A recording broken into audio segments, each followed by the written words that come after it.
The entrance to the underground lair looms before Cedar.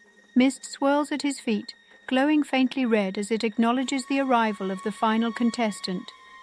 Last in, first to perform. Perfect.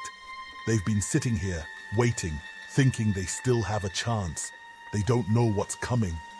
As Cedar approaches the entrance, he gulps down the remaining elixir in his satchel. It burns as it courses through him, more than he's ever dared to take before. His feathers shimmer faintly, his confidence bolstered by the surge of power. Inside, the grand stage opens into a massive underground chamber, lit by glowing screens and cameras. High above, the 5 craft feathers perch in judgment, their expressions sharp and unreadable. This was it. The final round. The talent show.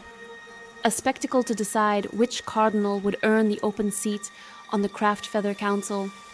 Millions were watching live, and everything hinged on Cedar's performance.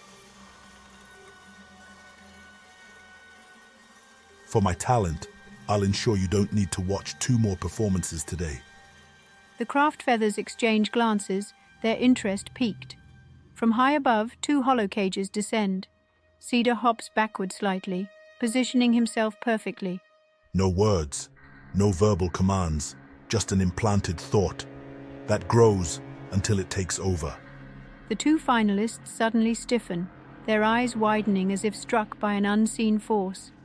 Their bodies jerk forward slightly, and they drift toward the cages as the locks set, the shimmering energy sealing them in. Then, as if on cue, their voices ring out simultaneously. Cedar is the rightful champion, the only one deserving of the Craft Feather Council. The craft feathers above are stunned, their sharp gazes darting between the caged finalists and Cedar, who remains perfectly still, his eyes locked on the council. They convene briefly, their whispers sharp and hurried. Moments later, their leader steps forward, wings spread wide.